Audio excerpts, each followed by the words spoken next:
Selamat siang anak-anak ibu yang ada di rumah. Hari ini pertemuan kita lanjutkan untuk bidang studi biologi, di mana pada pertemuan kali ini kita membahas tentang beberapa soal tentang struktur dan fungsi tubuh hewan dan manusia. Ya, pokok pembahasan kita kali ini adalah mengenai struktur dan fungsi tubuh hewan dan manusia. Jadi khususnya materi mengenai struktur dan fungsi tubuh hewan ini kita pelajari di kelas 11 semester 1, yaitu mengenai bab 2 setelah mempelajari struktur dan fungsi sel. Di sini kita dihadapkan dengan beberapa soal yang pernah keluar di tahun 2005. Soalnya itu bunyinya seperti ini: ikan salmon saat akan bereproduksi melakukan migrasi dari air laut menuju air tawar. Adaptasi terhadap perubahan lingkungan tersebut dilakukan dengan cara A. Memperbanyak air tawar masuk melalui insang, B. Menyerap garam-garam melalui insang, kemudian C. Mengeluarkan urin sebanyak-banyaknya, dan D. Terus-menerus minum air. Jadi ketika kita membahas tentang adanya adaptasi terhadap perubahan lingkungan khususnya pada ikan salmon, maka kembali perlu anak ibu ketahui bahwa lingkungan air tawar itu bersifat hipotonis, ya. Air tawar sifatnya hipotonis. Hipotonis ini artinya bahwa kelarutan air berkelarutan rendah. Nah, itu dia arti dari hipotonis. Hipotonis itu artinya air berkelarutan rendah. Jadi lingkungan air tawar yang bersifat hipotonis ini menyebabkan air melakukan osmosis ke dalam tubuh ikan si salmon tadi. Jadi yang dimaksud dengan air yang bersifat hipotonis menyebabkan air berosmosis itu menandakan bahwa ketika air tawar ini sifatnya hipotonis, itu artinya bahwa sifat air tawar itu berkelarutan rendah. Dalam artian air tawar itu tidak pernah menimbulkan rasa asin. Kenapa? Karena sifat kelarutannya yang rendah. Kalau kelarutan dia tinggi, maka rasa dari air tersebut adalah agak sedikit asin, sehingga menyebabkan sifat airnya hipertonis. Tapi kalau air tawar, sifat airnya itu adalah hipotonis. Hipotonis itu artinya apa? Bahwa kelarutan airnya adalah rendah, sehingga dia tidak menimbulkan rasa asin. Jadi ketika ikan salmon ini berosmosis ke dalam tubuh ikannya dengan beberapa cara. Jadi cara yang pertama, ikan salmon beradaptasi.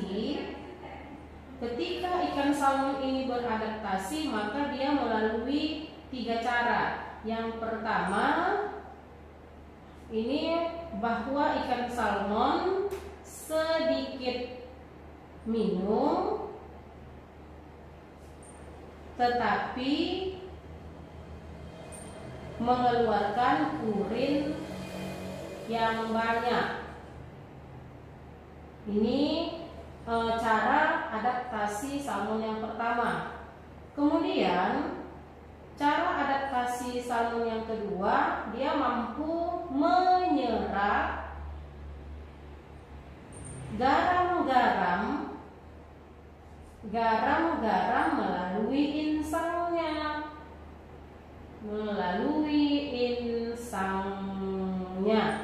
dan cara adaptasi salmon yang ketiga itu bahwa ikan salmon mampu memperbanyak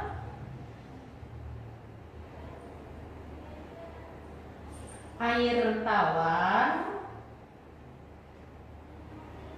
masuk melalui insangnya,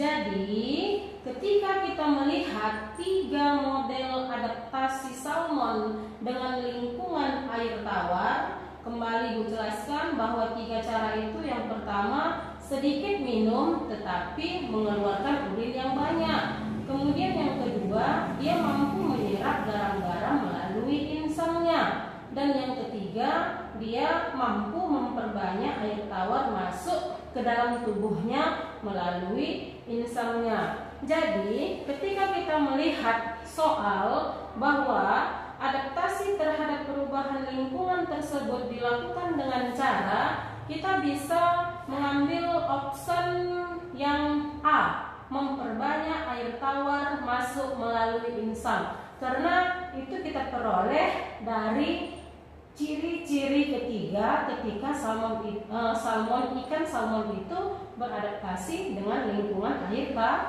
tawar. Oke, maka dapat kita lah bahwa jawaban pertama itu adalah A. Baik anak-anak ibu yang ibu sayangi, kita lanjut ke soal yang kedua. Boleh dilihat soalnya, bahwa soal yang kedua itu dia merupakan sebab akibat ya kayaknya. Jadi bunyi soalnya, rangka tubuh ikan hiu yang masih muda banyak mengandung osteoblast, sebab osteoblast berperan dalam proses pembentukan tulang. Kalau kita melihat 2 pernyataan ini, yang di atas ketika dia menyatakan bahwa rangka tubuh ikan hiu yang masih muda banyak mengandung osteoblast, ini merupakan pernyataan yang salah. Kenapa? Karena ikan hiu itu dia termasuk ke dalam Chondrichthyes ya. Ikan hiu ini merupakan hewan yang tergolong ke dalam kelas Chondrichthyes. Apa arti Chondrichthyes? Chondrichthyes di sini artinya bahwa ikan yang tergolong ke dalam kelompok Chondrichthyes, yang salah satu contohnya ini adalah ikan hiu, merupakan ikan bertulang rawan. Nah, itu artinya sayang bahwa Chondrichthyes ini merupakan kelompok ikan yang bertulang rawan. Jika ikan hiunya masih muda, maka dia akan lebih banyak mengandung chondroblast, bukan osteoblast. Kenapa? Osteoblast, kalau osteoblast seperti yang kita lihat di pernyataan soal pertama, bahwa rangka tubuh ikan hiu yang masih muda mengandung osteoblast, ini menandakan bahwa ikan hiu itu, osteoblast itu apa artinya?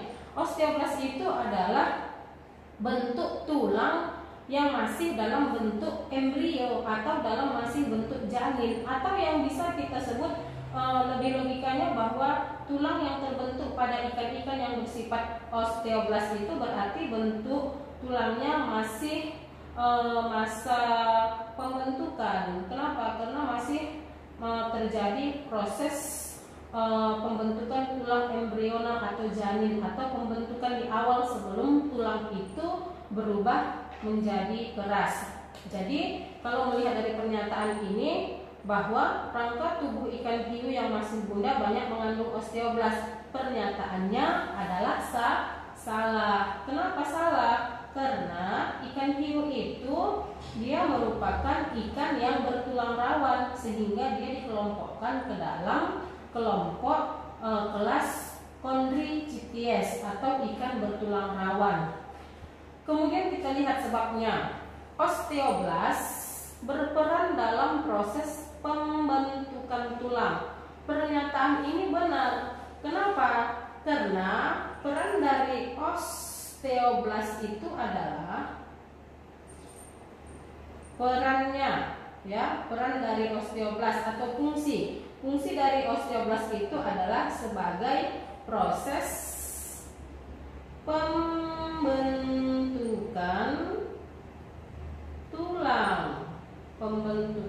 tulang.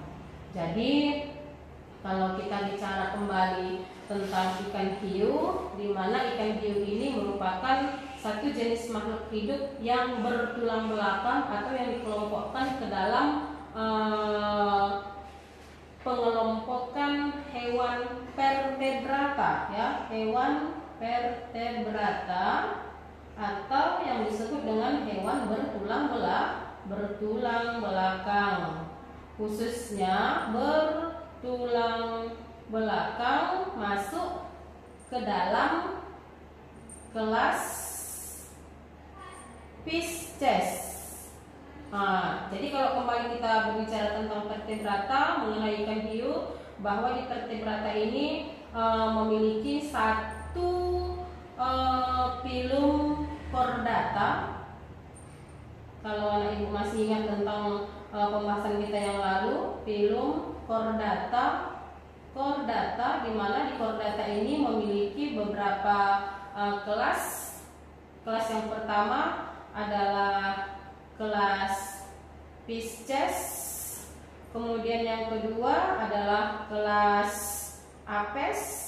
Kalau dia Pisces ini sebangsa ikan, kemudian kalau dia Apes ini kelompok hewan-hewan bertulang belakang yang dimasukkan dalam pengelompokan sebangsa burung. Kalau dia Pisces ini termasuklah dia ikan. Kemudian kalau dia Pisces, Apes, dia masuk ke dalam sebangsa burung. Kemudian kalau dia kelas reptilia, maka ini merupakan hewan yang melata. Kemudian di kelas yang keempat ini merupakan kelas reptilia amphibia atau yang hidup di dua alam. Dan yang terakhir berasal dari kelas mamalia ya, nah ibu, mamalia termasuklah ini kita. Makanya kita disebut juga sebagai hewan. Kenapa? Karena kita pengelompokan manusia itu atau Homo sapiens itu berada di dalam kelas mamalia atau hewan yang menyusui. Ini ya anak ibu. Baik. Jadi untuk soal yang kedua, osteoblast sebab akibatnya. Osteoblast berperan dalam proses pembentukan tulang. Pernyataannya itu benar ya. Kenapa? Karena peran dari osteoblast itu sendiri adalah berfungsi sebagai tempat atau sebagai proses pembentukan tulang. Makanya sebabnya itu, pernyataan di sebab itu dinyatakan benar. Oke. Selanjutnya kita masuk ke soal yang ketiga. Oke. Di soal yang ketiga, soalnya berbunyi seperti ini. Jumlah urin ikan yang hidup di laut lebih banyak dibandingkan dengan jumlah urin ikan yang hidup di air tawar. Kalau kita melihat pernyataan ini, pernyataannya salah ya. Kenapa? Karena seharusnya jumlah urin ikan yang hidup di laut itu lebih sedikit. Jadi ikan yang hidup di laut, ikan yang hidup di laut, maka jumlah urin ikan yang hidup di laut lebih sedikit. Nah, itu dia maksudnya, lebih sedikit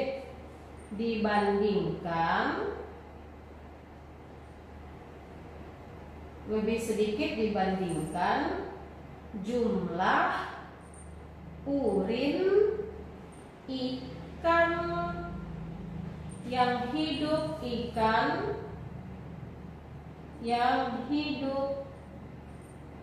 di air tawar.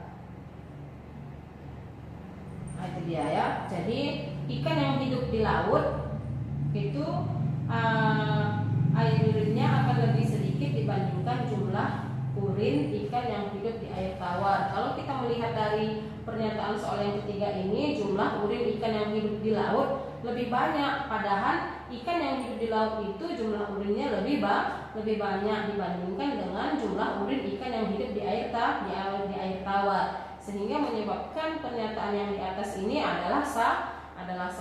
Sebab ikan air laut hidup dalam kondisi hipertonik. Hipertonik itu apa artinya? Hipertonik itu tadi sudah kita bahas di soal sebelumnya. Kalau yang tadi dia ikan yang hidup di air tawar, sehingga menyebabkan bahwa air itu bersifat hipotonis. Tapi ketika kita membahas adanya perbandingan antara ikan yang hidup di air laut, maka sifat airnya akan bersifat hipertonik atau bersifat dengan hipertonis. Artinya apa? Dia memiliki kerapatan air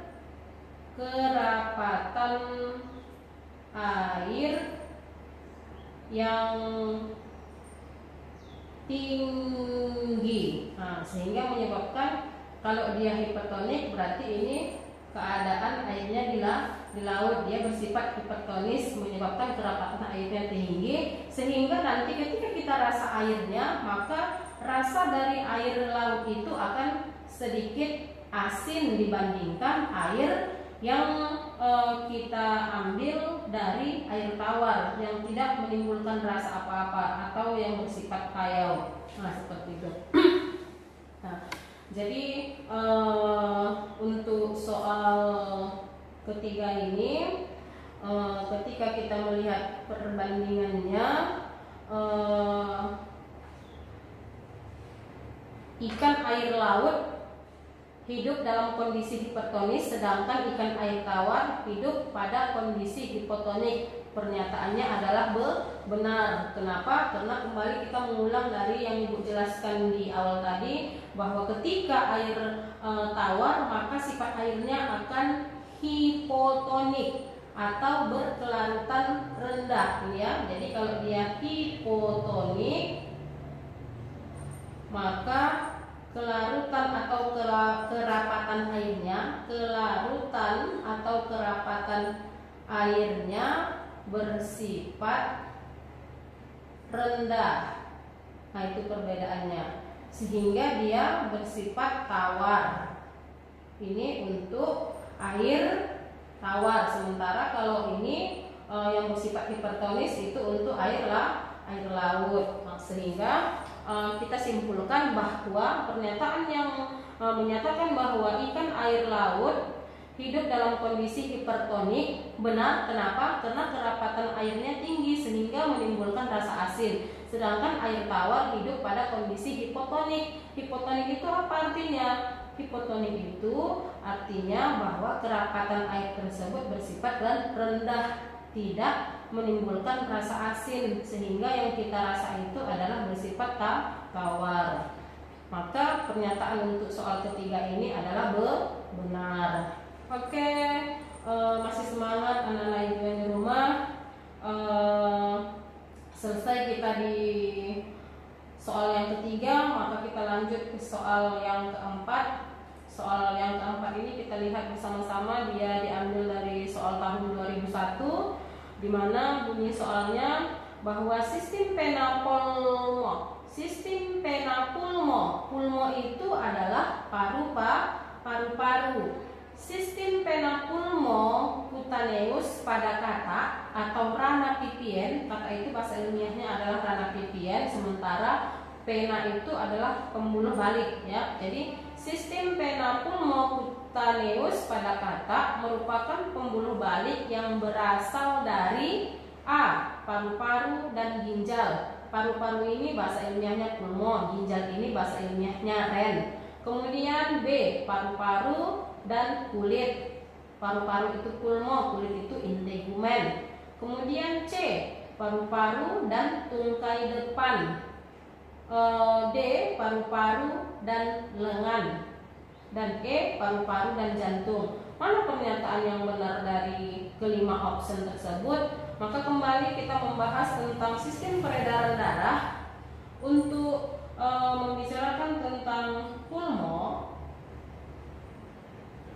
atau yang disebut dengan paru-paru,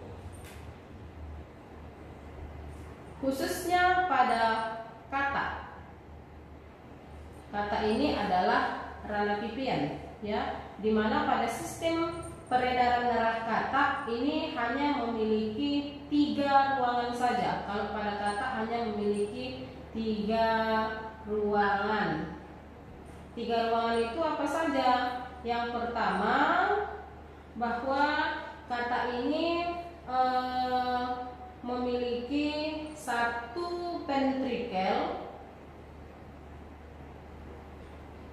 dan yang 2 lagi dia memiliki atrium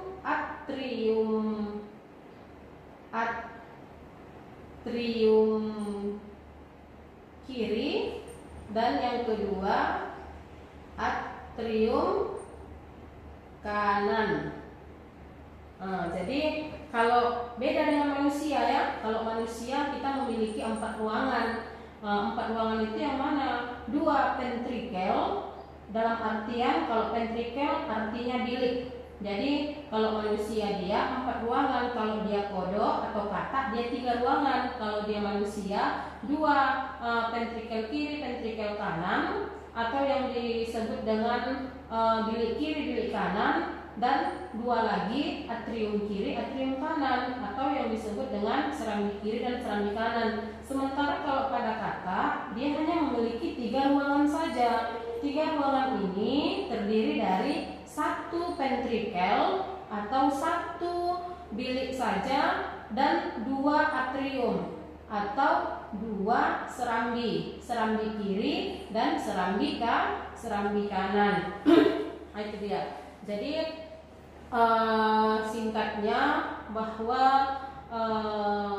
kodok ya, bahwa ketika kata memiliki sistem vena cutaneus, itu maksudnya bahwa kata merupakan pembuluh balik ya. Pada kata ini dia memiliki pembuluh balik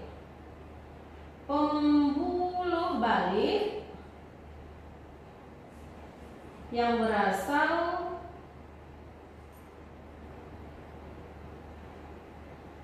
dari paru-paru, yang berasal dari paru-paru atau pulmo dan kulit atau yang disebut integumen. Nah, ini dia. Sehingga pembuluh balik yang ditemukan pada kata ini, dia merupakan pembuluh balik yang kaya oleh oksigen. Melihat dari penjelasan ruang pada kodok, ketika kita melihat optionnya, maka ingat bahwa kodok itu pembuluh baliknya berasal dari yang pertama pulmo, paru-paru, dan yang kedua adalah integumen atau kulit. Jadi ketika dapat kita pernyataan ini, maka langsung dapat kita jawabannya di bagian B. B itu apa sayang? B itu adalah paru-paru dan kulit. Nah, itu dia. Oke, masih semangat anak ibu yang ada di rumah. Kita lanjutkan soal pembahasan yang akan kita selesaikan, yang akan coba kita selesaikan. Di soal yang kelima, dia berbunyi sinus venosus pada jantung kata berfungsi untuk menerima darah dari, ya. Sinus venosus pada jantung kata berfungsi untuk menerima darah dari A. Vena cava inferior, B. Atrium kanan. Atrium kanan itu tadi apa artinya? Waktu Ibu jelaskan di materi sebelumnya, atrium kanan itu adalah serambi kanan. C. Vena cava posterior. Dan D. Ventrikel, ya, bukan vertical. Bukan vertical, tapi ventrikel kanan, atau yang disebut dengan bilik kanan.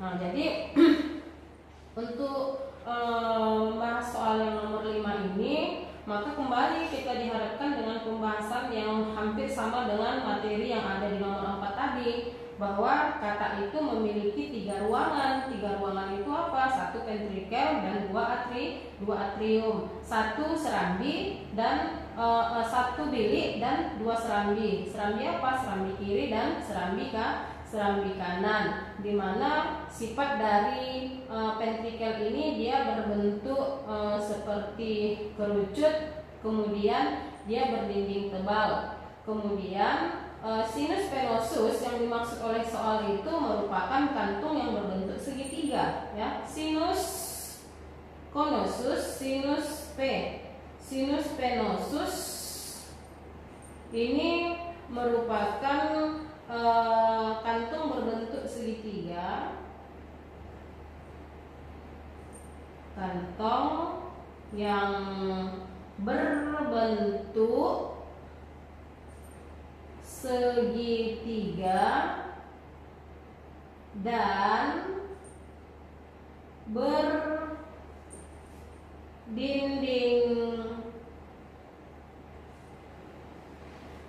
berdinding tipis, kemudian bercabang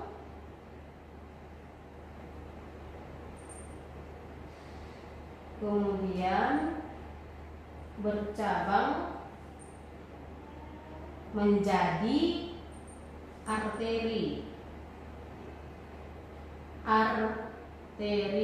ya, atau pembuluh darah. Yang maksud dengan arteri ini adalah pembuluh darah yang mengeluarkan dari jantung menuju ke seluruh tubuh. Sementara kalau dia vena itu artinya bahwa pembuluh darah yang mengembalikan darah dari beberapa organ tubuh menuju kembali lagi ke jantung.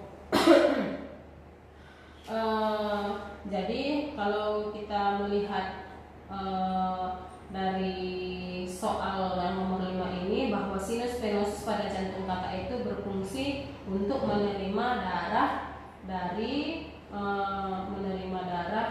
mana? Jadi kalau kita melihat dari fungsinya tadi, bahwa sinus venosus itu dia merupakan kantong yang berbentuk segitiga dan berdinding tipis, kemudian bercabang menjadi arteri. Fungsinya untuk apa? Nah, itu sekarang tadi pengertiannya. Sementara kalau fungsi sinus venosus itu untuk menerima darah dari vena cava inferior dan vena cava posterior. Nah, itu dia. Jadi ketika kita melihat fungsi dari sinus venosus ini, bahwa fungsinya adalah untuk menerima darah dari vena cava inferior dan vena cava posterior, itu artinya bahwa darah akan kembali dari organ yang dituju oleh darah yang keluar dari jantung untuk kembali lagi ke jantung. Kalau dia darahnya kembali dari vena cava inferior dan vena cava posterior, itu artinya bahwa darah akan menerima bahwa sinus venosus itu akan menerima darah dari atrium kanan. Nah, itu dia. Karena perlu anak ibu ketahui bahwa jantung pada ruang kodok itu ada 3. Yang pertama dia ventrikel, yang kemudian ada atrium kiri, atrium kanan. Karena bentuknya itu, bentuk jantung itu seperti ini. Jadi kalau di bagian bawah ini hanya memiliki 1 ventrikel. Kemudian yang bagian kiri sama kanannya ini merupakan atrium. Nah, itu dia. Jadi ketika sinus venous itu menerima darah dari vena cava inferior dan vena cava posterior, itu artinya bahwa darah yang sudah dikeluarkan dari jantung itu akan kembali lagi ke atrium kanan. Nah, ini dia. Oke. Baik, untuk anak ibu, jawaban dari soal nomor 5 itu bisa kita simpulkan bahwa jawabannya adalah B atau atrium kanan. Oke, kita lanjut ke soal nomor 6. Perhatikan, dibaca kembali soalnya. Soal nomor 6 itu berbunyi, jantung amfibi terdiri dari ruang atrium dan 1 rongga ventrikel. Jadi ini pokok bahasanya sama seperti yang sudah ibu jelaskan tadi. Jantung amfibi terdiri dari 2 rongga atrium dan 1 rongga ventrikel. Seperti yang sudah ibu gambarkan tadi, bahwa pada bagian bawah itu merupakan 1 ventrikel, sementara di bagian atas jantung itu dibagi atas 2 ruangan, 1 atrium kanan dan 1 lagi atrium kiri, atau serambi kiri dan serambi kanan. Jadi kalau melihat dari pernyataan soal yang nomor 6 ini, jantung amfibi terdiri dari 2 rongga atrium dan 1 rongga ventrikel, pernyataannya adalah benar. Sebab darah yang keluar dari jantung amfibi merupakan darah campuran. Jadi untuk soal yang nomor 6 ini kembali Bu jelaskan, kalau untuk pernyataan yang di atas tadi itu benar ya, bahwa jantung amfibi itu memiliki 2 ruangan. Nah, ini kita buka lembaran baru ya, bahwa jantung pada amfibi ya, ini contohnya seperti kodok atau kata. Kata itu merupakan hewan yang hidup di 2 alam. Dia bisa hidup di darat dan juga bisa hidup di laut. Sehingga pernyataan yang sudah kita bahas di soal nomor 4, nomor 5 sampai nomor 6 itu tidak jauh materinya, hanya berputar di seputar itu juga ya. Dimana kalau dia mengambil contoh amfibi, kita bisa mengambil contohnya kembali ke kata. Kenapa? Kata itu merupakan salah satu contoh dari hewan yang hidup di 2 alam. Dan tadi seperti yang dijelaskan bahwa kata itu memiliki 3 ruangan. 3 ruangan itu apa saja tadi? 3 ruangan itu yang pertama, dia memiliki 1 ventrikel dan memiliki 2 atrium. Kalau ventrikel ini artinya bilik, sementara kalau atrium ini artinya serambi. Jadi jantung pada hewan amfibi ini memiliki 1 bilik dan 2 serambi. Kemudian selain itu, bahwa pada jantung amfibi dia memiliki darah yang bersifat oksi ya. Dia memiliki darah yang bersifat oksi, kemudian dia berada dalam atrium kiri. Kalau darah yang bersifat oksi berada di dalam atrium kiri, dia berasal dari paru-paru atau berasal dari pulmo. Sementara kalau darahnya yang bersifat anoksi, maka dia anoksi dia berada pada atrium kanan. Nah gini, jadi jantung pada amfibi itu ada sifat darahnya yang bersifat oksi, kemudian ada yang bersifat anoksi. Jadi kalau dia bersifat darahnya itu bersifat oksi, darahnya itu berada, bahwa keadaan darahnya itu berada di dalam atrium kiri atau berada di dalam serambi kiri. Serambi kiri mana? Serambi kiri yang berada di dalam jantung berdekatan dengan pulmo. Sementara kalau yang bersifat anoksi dia berada di atrium kanan. Di atrium kanan ini maksudnya apa? Bahwa darah yang berasal dari tubuh dan dari kulit itu melalui vena cutanea masuk ke dalam ventrikel. Kalau dia sudah berasal dari atrium, darah yang bersifat anoksi ketika dia keluar melalui atrium kanan atau melalui atau melalui bilik serambi kanan, maka dia akan masuk ke dalam ventrikel. Nah, jadi ketika darah yang bersifat anoksi ini masuk dia dari atrium kanan, maka nanti dia akan bermuara terakhir di daerah ventrikel. Daerah ventrikel ini artinya apa? Di daerah bilik yang berada di bagian bawah dari jantung tersebut. Nah, itu dia. Jadi karena darah yang keluar dari ventrikel ini, ketika darah yang keluar dari ventrikel ini menuju ke jantung atau dia akan menuju ke seluruh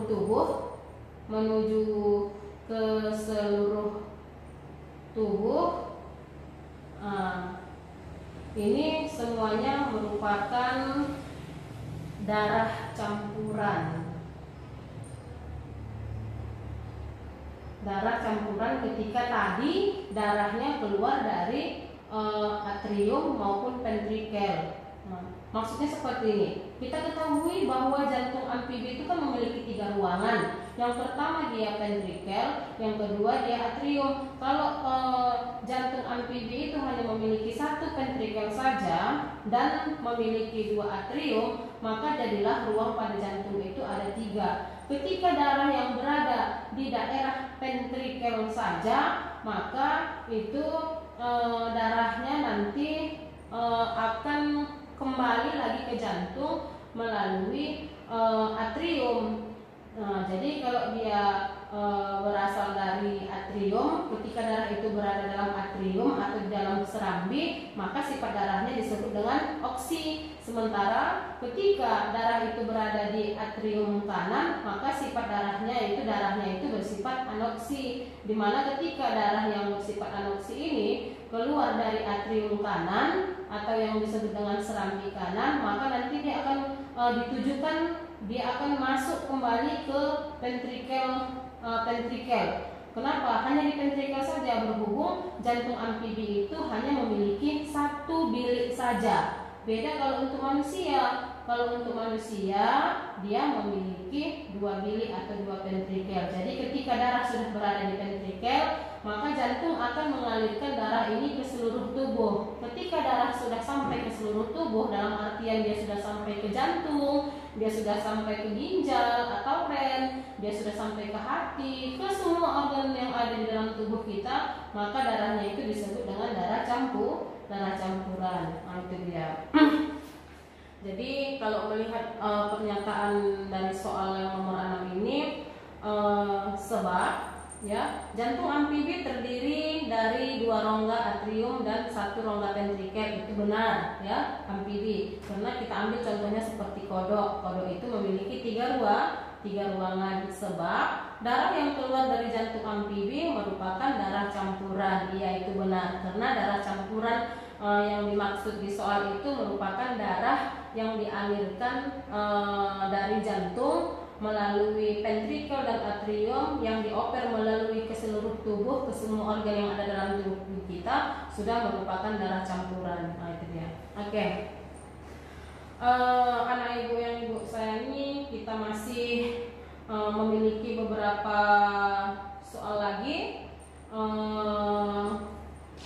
Di antaranya masih ada soal yang pernah keluar di tahun 1995. Soal itu berbunyi, organ-organ tersebut di bawah ini merupakan komponen sistem urogenital reptil jantan kecuali, tengok ya anak ibu, bahwa yang dipinta soal itu adalah kecualinya. Jadi kalau dia minta kecuali, berarti dari semua option yang disuguhkan ke kita ini berarti hampir semuanya benar, hanya ada satu yang tidak termasuk ke dalam sistem urogenital reptil jantan. Reptil itu tadi apa artinya? Nah gitu. Jadi kalau kita berbicara tentang reptil, berarti kita masih membicarakan seputar amfibi yang berasal dari filum chordata. Filum chordata itu tadi memiliki 5 kelas. Di antaranya ada dia kelas Apes, ada dia kelas Pisces, ada dia kelas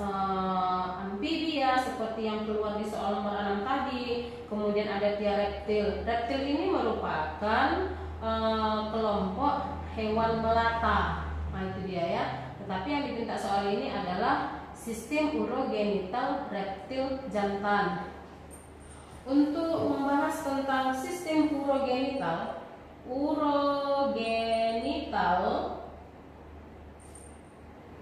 reptil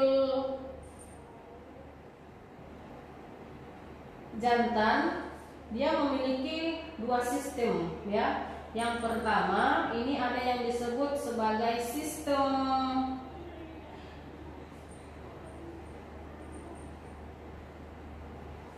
uroprotika, dan yang kedua ada yang disebut sebagai organ genitalia. Nah itu dia. Jadi kalau sistem uroprotika ini, maka sistemnya itu terdiri dari, yang pertama ada yang disebut sebagai ren. Ren ini adalah ginjal. Kemudian yang kedua itu adalah ureter.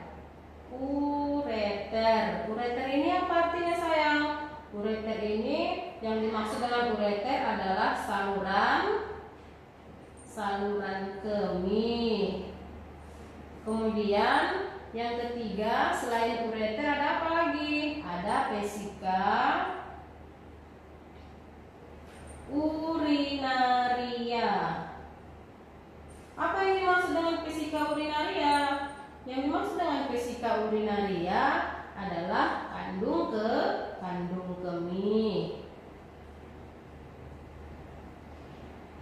Oke, maka inilah 3 organ penyusun sistem uroprotika yang terdapat pada urogenital reptil jantan. Sementara penyusun organ genitalia pada reptilnya ini, yang pertama ada yang disebut dengan testis. Kemudian yang kedua epididymis. Kemudian selain epididymis ada pars deferen. Kemudian yang terakhir ada yang disebut dengan hemipenis. Oke, jadi kalau kita melihat dari 2 pengelompokan urogenital pada reptil jantan ini, kita lihat satu-satu yang dipintanya kecuali. Tengok, testis ya, komponen sistem urogenital reptil jantan itu yang pertama katanya ada testis. Oke, testis ada kita jumpai. Kemudian ostium abdominalis. Ostium abdominalis tidak ada ya, karena yang ada adalah ren, ureter, vesika urinaria, testis, epididymis, pars deferen, dan hemipenis. Oke, kita simpan dulu satu. Kemudian bagian C-nya ada pars deferen. Coba perhatikan sayang, ada pars deferen, ada pars deferen itu kita jumpai pada organ genitalia pada reptil pada reptil jantan. Kemudian ada vesika urinaria. Vesika urinaria atau disebut dengan kandung kemih. Ada kemudian ureter. Ureter atau yang disebut dengan saluran kemih. Oke. Dari option yang disebutkan sama kita A, C, D dan E itu ada yang dipintanya kecuali komponen sistem urogenital reptil jantan kecuali testis ada, kemudian vas deferens ada, vesika urinaria ada, dan ureter ada. Yang tidak ada apa? Yang tidak ada adalah ostium abdominalis. Maka jawabannya adalah B. Oke, anak ibu yang cantik-cantik, yang ganteng-ganteng, kita lanjut ke soal berikutnya. Kita sudah selesai di soal ke-7, maka kita lanjut ke soal yang ke-8. Soal yang ke-8 ini merupakan soal yang pernah keluar di tahun 2010. Bunyinya, hewan yang bertulang belakang dan berdarah dingin, kemudian bertubuh bilateral simetris dan bersisik adalah A. Ular, kemudian B. Penyu, D. Buaya, dan E. Salamander. Oke, ketika kita membahas tentang hewan yang bertulang belakang dan berdarah dingin, maka kita bisa melihatnya dari beberapa contoh pengelompokan hewan itu kembali. Tadi sudah Ibu sebutkan bahwa vertebrata atau hewan yang bertulang belakang ini memiliki satu filum saja. Beda kalau invertebrata ya. Kita ketahui dalam pengelompokan hewan atau kingdom animalia, dia memiliki dua. Yang pertama dia digolongkan ke dalam kelompok hewan invertebrata, ya, dan yang kedua adalah vertebrata atau kebalikannya, vertebrata atau invertebrata. Kalau dia vertebrata, dia hanya memiliki satu filum saja. Filum apa itu? Filum chordata atau filum yang memiliki pengelompokan hewan yang bertulang belakang. Jadi kalau kita melihat dari sistematikanya atau jenjang taksonnya, di bawah filum itu ada dia kelas, makanya di sini dia memiliki, di filum chordata ini memiliki 5 kelas seperti yang sudah dijelaskan tadi di awal. Kembali dijelaskan lagi bahwa di kelas pertama ada dia Apes, kemudian ada dia Pisces, kemudian ada dia reptilia, kemudian ada amfibia, dan ada mamalia. Oke, sementara ketika kita disuguhkan dengan beberapa hewan bertulang belakang, kemudian dia berdarah dingin, setelah itu bertubuh bilateral simetris dan bersisik, maka ini bisa kita ambil kira-kira contohnya berasal dari kelas reptilia, di mana beberapa contoh dari kelas reptilia ini salah satunya itu adalah buaya atau aligator, kemudian ada penyu atau yang disebut dengan selonia, dan yang ketiga adalah ular. Ini adalah beberapa contoh yang berasal dari kelas reptilia, ular atau yang disebut dengan Opidia. Jadi kalau dia sifatnya bersisik, maka kita bisa mengambil jawabannya adalah ular, ya. Jawabannya adalah A.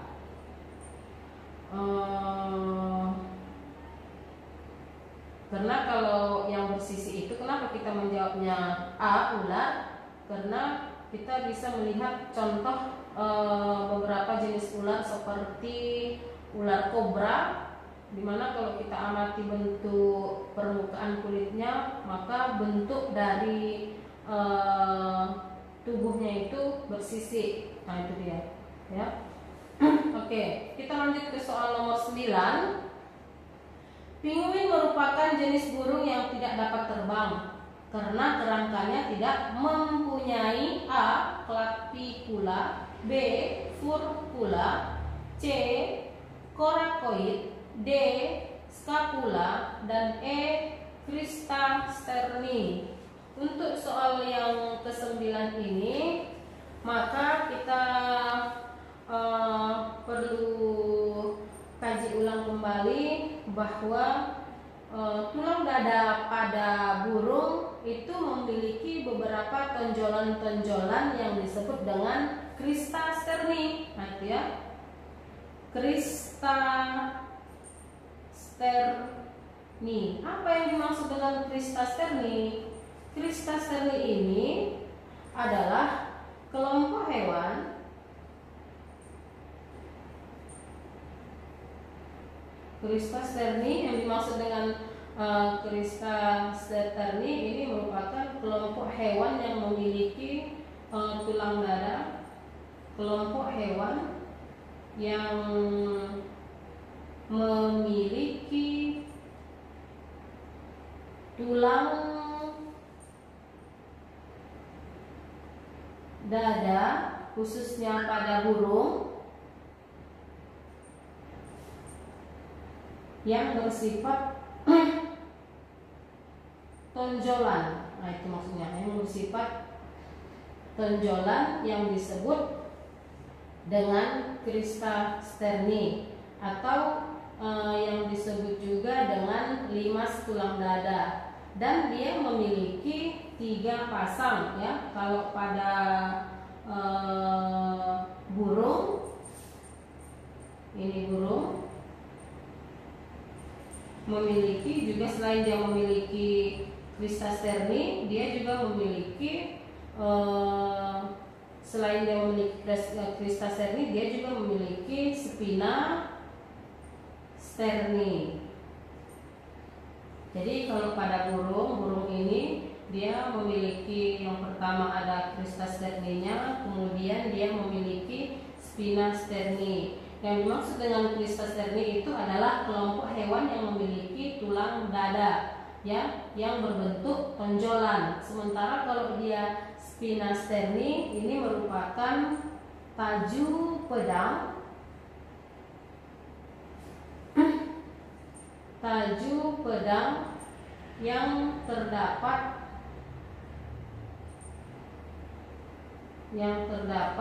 di bagian dada. Jadi sama halnya pada manusia. Pada manusia ada juga taju pedangnya yang disebut dengan costa sterni. Nah itu bedanya. Kalau pada burung namanya spina sterni, tapi taju pedang pada manusia itu disebut dengan costa sterni di bagian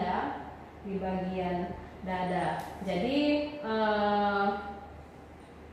biasanya kista spina ya, kalau kista sterni itu dia juga terdapat di bagian dada burung, tapi bentuknya berupa tonjolan. Tapi kalau dia spina sterni, dia juga berbentuk taju pedang. Dia merupakan taju pedang yang juga terdapat di bagian dada juga. Sama-sama ya, di bagian pada burung dia sama-sama terletak di bagian dada, cuma bedanya ada satu yang berbentuk tonjolan, kemudian satu lagi berbentuk taju pedang. Kemudian crista sterni ini tadi, nah ini ya, crista sterni ini tadi dia terletak pada garis tengah, kemudian berbentuk pipih dan tegak lurus pada bagian dada. Jadi kalau misalnya pada dada kita, pembatas antara dada kiri dan dada kanan ada di bagian tengah menyerupai seperti taju pedang seperti ini.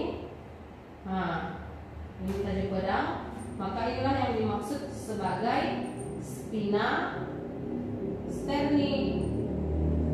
Sehingga ini di sini ada paru-paru kiri, di sini ada paru-paru kanan.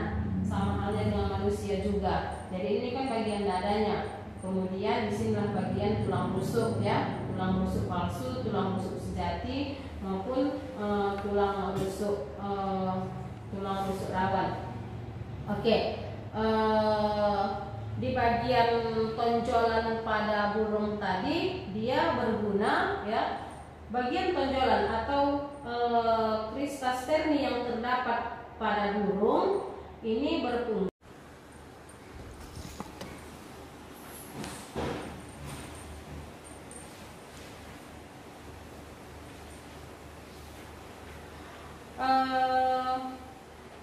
oke, anak-anak ibu sekalian yang ada di rumah, masih semangat tentang soal kita yang hampir selesai. Kita masuk ke soal nomor 10. Soal nomor 10 ini pernah keluar di tahun ujian UMPTN di tahun 1993. Bunyi soalnya berbunyi, organ tubuh pada burung yang berfungsi untuk mencerna makanan secara mekanik adalah A. mulut, B. kerongkongan, C. tembolok, D. lambung kelenjar, dan E adalah lambung pengunyah. Kalau kita berbicara tentang sistem pencernaan makanan pada burung secara mekanik, kalau dia secara mekanik itu artinya pencernaan makanan itu dilakukan melalui beberapa organ pencernaan yang ada pada tubuh burung itu sendiri, ya sayang. Jadi yang pertama, kalau kita manusia itu kan pastinya makanan pertama masuk melalui mulut, gitu. Kalau pada burung melalui paruhnya. Ketika paruhnya mengambil makanan yang bersifat biji-bijian, kemudian itu akan masuk ke daerah mulutnya. Setelah itu dioper menuju kerongkongan, ya. Kemudian setelah dioper menuju kerongkongan, maka dari kerongkongan makanan akan masuk ke bagian lambung. Lambung itu kalau pada sistem pencernaan pada burung atau sistem pencernaan yang bersifat mekanik, maka pada lambung itu dia berfungsi untuk mencerna beberapa jenis biji-bijian yang nantinya biji-bijian itu mungkin akan disertai dengan beberapa jenis batu atau pasir yang memang sengaja ditelan oleh si burung tadi untuk membantu menghancurkan makanan ketika masuk ke daerah ventriculus atau masuk ke daerah lambung. Pada dinding lambung itu sendiri atau pada dinding ventriculus itu sendiri, dia dilengkapi oleh selaput karotenoid. Itu dia. Jadi selaput karotenoid itu berfungsi untuk melindungi dan membantu sistem pencernaan pada lambung si burung tadi. Jadi ketika si burung sudah melakukan sistem pencernaan makanan yang terjadi di lambung, maka di lambung itulah terjadi proses mengunyah. Proses mengunyah itu artinya apa? Proses mengunyah menghancurkan makanan-makanan yang masuk melalui mulut, kerongkongan, sehingga ketika dia sampai di lambung, maka di lambung itulah si burung itu melakukan proses pengunyahan atau penghancuran dari makanan yang dia cerna.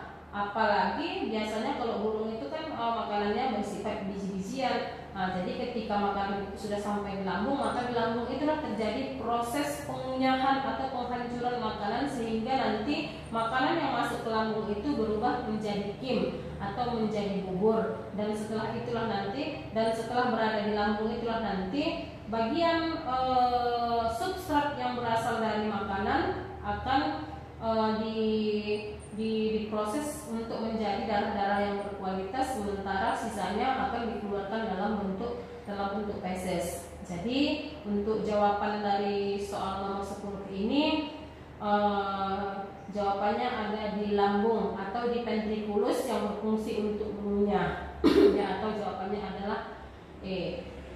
Kemudian kita lanjut di soal nomor 11, fungsi kloaka pada burung merpati atau yang disebut dengan Columbia lipia. Burung merpati itu sayang, bahasa ilmiahnya Columbia lipia. Jadi dia di sini memiliki kloaka, ya.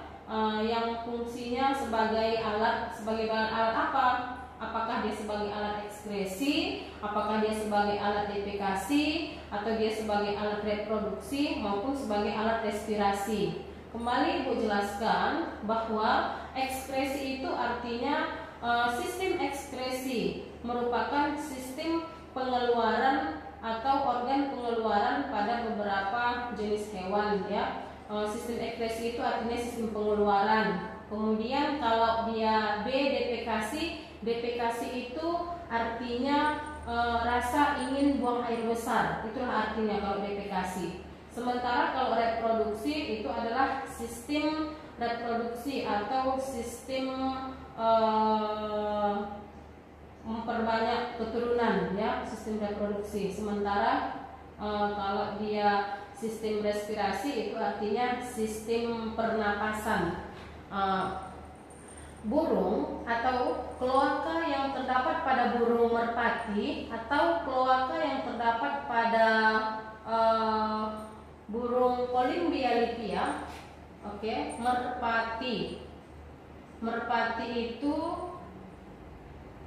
merpati bahasa ilmiahnya Colymbia lipia. Ini arti burung merpati. Jadi Colymbia lipia ini memiliki kloaka. Kloaka pada Colymbia lipia ini berfungsi sebagai alat ekskresi. Kemudian dia juga sebagai alat defekasi dan sebagai alat reproduksi. Maka kloaka yang dijumpai pada burung merpati di sini tidak dapat digunakan sebagai alat respirasi. Ya, itu dia. Nah, jadi khususnya untuk fungsi kloaka pada burung merpati ini dia bisa dijadikan sebagai alat pengeluaran. Biasa kalau kita belajar pada organ tubuh manusia, pada manusia itu alat ekskresinya contohnya seperti ada kulit, kemudian ada ginjal atau ren, kemudian ada pulmo, paru-paru, kemudian ada hati, gitu ya. Sementara kalau pada Colymbia lipia sistem ekskresinya dalam bentuk kloaka. Kemudian ada defekasi. Defekasi itu adalah pengertian dari rasa ingin buang air besar seperti itu. Maka bagian kalau kita manusia itu disebut dengan anus, sementara kalau pada burung atau Colymbia lipia nama model pengeluarannya itu adalah kloaka dan juga bisa dijadikan sebagai alat reproduksi. Maka ini kalau kita melihat dari soalnya ya, perlu Ibu jelaskan kembali bahwa kloaka pada burung merpati itu berfungsi yang pertama untuk ekskresi, kemudian defekasi dan sistem reproduksi. Kemudian kloaka pada burung merpati itu tidak dapat digunakan sebagai sistem respirasi. Maka kita ambil ketika keluar di sini tiga-tiganya, maka kita ambil dia fungsi yang pertama sebagai sistem ekskresi, karena soalnya berbunyi fungsi kloaka pada burung merpati adalah sebagai alat. Kita bisa mengambil jawaban A, kita juga bisa mengambil jawaban B, dan kita juga bisa mengambil jawaban D, karena fungsi dari kloaka sendiri, fungsi dari kloaka itu sendiri bisa untuk sistem ekskresi, sistem defekasi, dan sistem reproduksi. Tetapi dia tidak bisa dijadikan sebagai alat respirasi. Jadi kecuali kalau memang tadi soalnya itu, kecuali kalau tadi misalnya fungsi kloaka pada burung merpati di bawah ini kecuali, maka kita bisa mengambil jawabannya E atau respirasi ya. Tapi karena memang yang diminta soal adalah sebagai alat, maka kita pilih yang pertama sebagai alat ekspresi, sehingga jawaban untuk soal nomor 11 itu kita memilih soal jawaban yang benar di antara yang paling benar, maka kita simpulkan mengambil jawabannya adalah A, ya, ekspresi. Oke, kemudian untuk soal nomor 12 ini Ibu rasa soalnya kurang valid sehingga tidak perlu kita selesaikan. Karena kalau melihat dari soal, pundi-pundi udara pada burung yang dapat terbang membantu untuk A, peringan tubuh, ya benar. Kemudian B, dijadikan sebagai sistem respirasi atau sistem pernapasannya, ya benar. Kemudian C, memperkeras suara, ya juga benar. Dan D, keseimbangan tubuh. Jadi ini semuanya benar, ya. Jadi ketika semuanya benar, kita pun tidak tahu apa yang mau dipilih, karena semua jawaban adalah benar. Maka kita anggap saja kalau soal nomor 12 ini adalah soal yang tidak valid. Oke, kita lanjut ke soal nomor 13. Pada waktu burung terbang, pengambilan oksigen dilakukan oleh kantong udara. Sebab pada waktu burung terbang, paru-paru burung tidak berfungsi dengan baik. Maka kalau kita melihat di atas, pada waktu burung terbang, pengambilan oksigen dilakukan oleh kantong-kantong udara, itu merupakan pernyataan yang salah. Kenapa? Karena pada waktu burung terbang, maka terjadi proses difusi, ya, pengambilan oksigen O2 dan CO2 pada burung terjadi di paru-paru.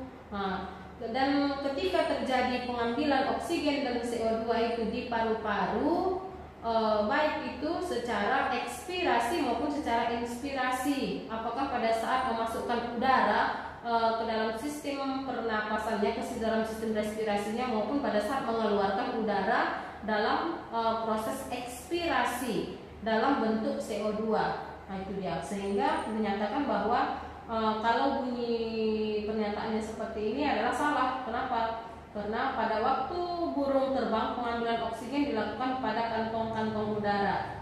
Ya, itu salah. Karena pada burung terjadi proses difusi, pemasukan oksigen dan karbon dioksida itu terjadi di paru-paru saja, baik itu secara inspirasi, pemasukan maupun secara ekspirasi ataupun melalui proses pengeluaran. Kemudian sebab, ya, untuk sebab akibatnya, sebab pada waktu burung terbang, paru-paru burung tidak berfungsi dengan baik. Ini alasannya betul. Kenapa? Karena pada waktu burung sedang terbang, maka pulmonya atau paru-parunya si burung tadi tidak dapat melakukan pengembangan dan pengempisan, sistol dan diastol, mengembang dan mengempisnya jantung, sehingga memungkinkan fungsi dari paru-paru burung tersebut tidak mengalami fungsi yang cukup normal atau yang cukup baik. Nah, itu.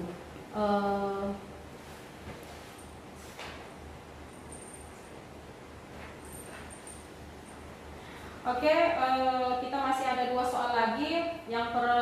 Soal yang ke-14 selesai, kita di soal nomor 13 sayang. Maka kita lanjut ke soal nomor 14, ya. Soal nomor 14 ini pernah keluar di ujian UMPTN tahun 1998.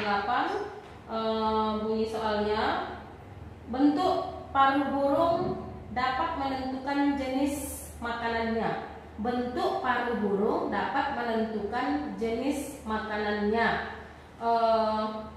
Sebab bentuk paru burung disesuaikan dengan fungsi pada saat memegang makanan. Jadi soal nomor 14 ini, bentuk paru burung itu dapat menentukan jenis makanannya, sedangkan bentuk kaki burung disesuaikan dengan fungsinya pada saat ia memegang makanan, pada saat dia hinggap, maupun pada saat dia berjalan. Nah, itu ya. Jadi itu untuk soal nomor 14. Soal terakhir bunyinya seperti ini. Bila ditinjau dari asal usulnya, bulu apes, berarti bulu dari burung, dianggap sama dengan sisik reptil. Kalau di apes berarti hewan yang kita ambil dari beberapa jenis burung. Sementara kalau reptil kita ambil contoh spesiesnya itu dari beberapa jenis hewan yang hidup melata. Kalau burung banyak contohnya seperti burung yang ada di soal di atas tadi, seperti Columbia ripia ya sayang, atau burung merpati. Sementara kalau yang kita ambil dari contoh reptil itu contohnya seperti bunglon atau seperti toke. Nah, itu dia ya. Sebabnya di sini sebab akibatnya bulu apes dan sisik reptil tersusun atas sel epidermis. Jadi kalau pernyataan di atas, bila ditinjau dari asal usulnya, bulu apes itu dianggap sama dengan sisik reptil. Pernyataan itu benar. Kenapa? Karena burung apes dan sisik reptil itu merupakan derivat lapisan ektodem yang tersusun dari sel-sel epidermisnya, sehingga memungkinkan bahwa asal usul bulu apes itu dianggap sama dengan sisik reptil. Makanya pernyataan di atas itu dianggap benar. Kemudian sebab di bawahnya, sebab bulu apes dan sisik reptil tersusun atas sel-sel epidermis. Pernyataan ini juga benar sayang. Kenapa? Karena lapisan ektodem itu artinya lapisan luar ya. Lapisan ektodem atau lapisan luar yang terbentuk pada periode gastrulasi akan menjadi cikal bakal jaringan epidermis pada kulit. Jadi yang dimaksud dengan jaringan epidermis itu atau sel epidermis itu adalah sel atau jaringan yang terdapat pada bagian luar ya, pada bagian luar kulit. Apakah itu yang difungsikan sebagai sistem indera maupun sistem saraf. Jadi untuk pernyataan yang ada di atas itu dinyatakan benar, pernyataan yang ada di bawah pun juga dinyatakan benar. Oke, anak-anak ibu yang ibu sayangi, untuk pertemuan kita kali ini kita cukupkan sampai di sini. Kemudian ibu tutup dengan wabillahi taufiq wal hidayah. Assalamualaikum warahmatullahi wabarakatuh.